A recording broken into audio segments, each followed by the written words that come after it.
ডাক্তারের সাথে যোগাযোগ করে জানতে পারলাম আসল সত্যটা। রেনিকার প্রথমত দেরিতে হাসপাতালে আনা হয়েছিল, দ্বিতীয়ত আম্মার বোন জোর করে নর্মাল ডেলিভারি করাতে চেয়েছিল। মূলত আম্মাকে রাজি করাতে করাতে আরো অনেকটা সময় পেরিয়ে যায়।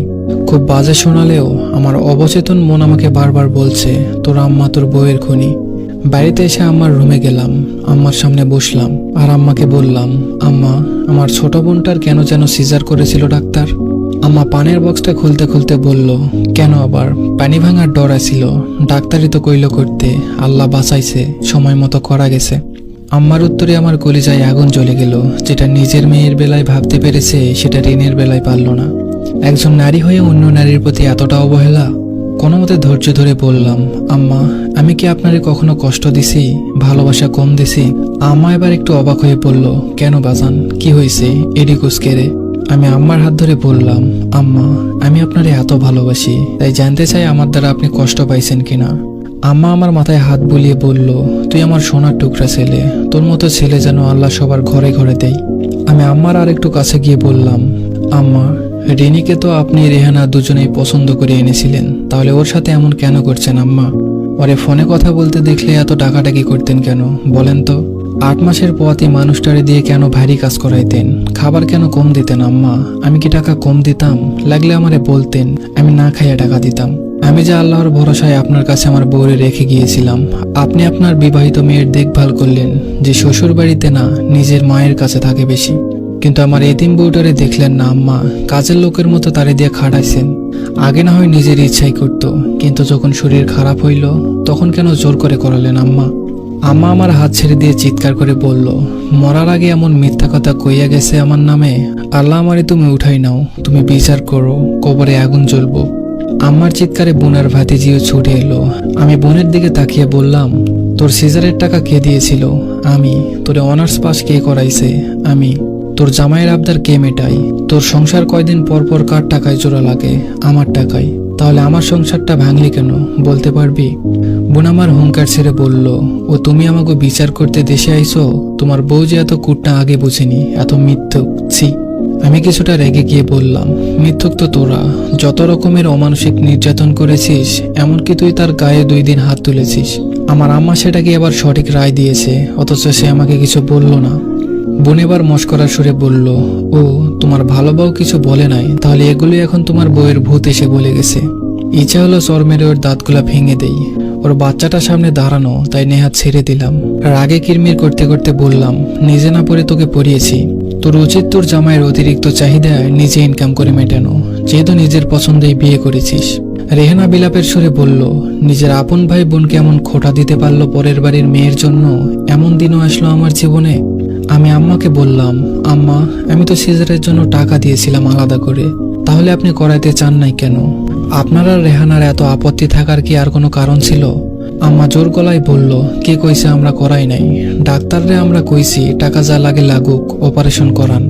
হেরা না করিলে আমরা কি করবো? হুদাই মিশা দোষ দিবি না। আম্মার সহজ সরল মিথ্যা আমার কাছে বিষের মতো লাগছে। আমি দীর্ঘশ্বাস ফেলে বললাম, আম্মা, আমি খবর নিয়ে আসছি। সিজারের টাকা আপনি আপনার মেয়ের জামাইকে দিয়েছেন, তার জমি কেনার টাকা শর্ট পড়াই। আপনি আপনার মেয়ের সংসার বাঁচালেন আর আমার সংসারটা ভেঙে দিলেন। আমার মাসুম বাচ্চাটারে মেরে ফেললেন। এ আপনার কেমন বিচার আম্মা?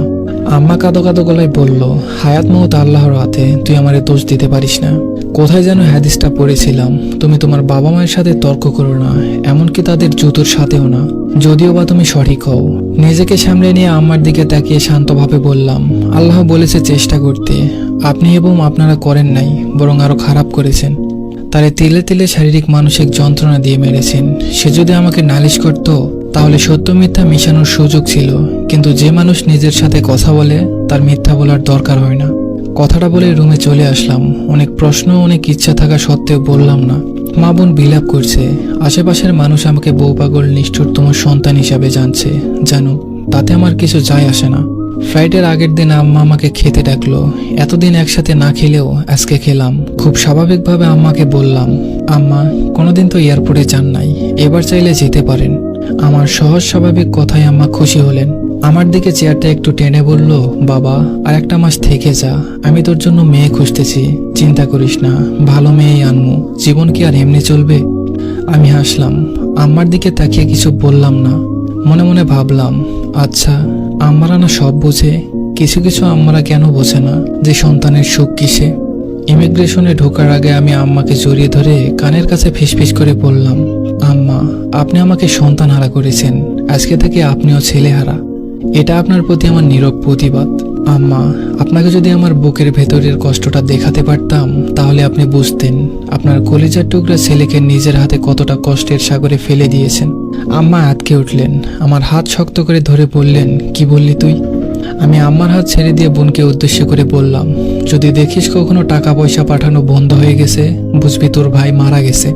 ততদিন আম্মা বেঁচে থাকলে আশা করি তুই তার দেখভাল করবি, এছাড়া তোদের টাকার কথা ভাবতে হবে না কখনো। দুকদম হেঁটেই পিছনে ফিরে তাকালাম। আমার প্রিয় আম্মা আমার জন্মদাত্রী হাউমাউ করে কাঁদছেন। পিছনে ফিরে গেলাম আবার। আম্মার দুহাতে চুমু খেয়ে বললাম, আম্মা, আমি আপনার থেকেও হতভাগা। আপনার সন্তান আপনার থেকে হারিয়ে গেলেও আপনাকে ভালোবাসবে, আর আমার সন্তান আমাকে চেনার আগে শোয়ার আগেই আমার থেকে হারিয়ে গেছে। আম্মা চিৎকার করে মাটিতে বসে পড়লেন। আমি যথাসম্ভব দ্রুত হাঁটতে লাগলাম, আর পিছনে ফিরে তাকানো যাবে না, পিছুটান বড্ড খারাপ জিনিস। ফ্লাইটে উঠে প্লেলিস্ট খুঁজে পুরনো গানটা খুঁজে বের করলাম, সময় উপযোগী গান। ছোটবেলায় আব্বা রেডিওতে একটা গান খুব বাজাতো, শিল্পী ইব্রাহিমের গান। বড় হয়ে ইউটিউবে খুঁজে বের করেছি। আমি গায়ে এলিয়ে দিয়ে চোখ বুঝলাম, অল্প ভলিউমও বাজছে। আমার ভালোবাসা তোমার প্রতি রইল, চোখের আড়ালে চলে গেলেও আমি মনের আঙিনায় রইব। আমার ভালোবাসা তোমার প্রতি রইল। চোখ বুজে আমি আমার রেনিকে দেখতে পাই। খিলখিল করে হাসতে থাকা মেয়েটা আজকে হাসছে না।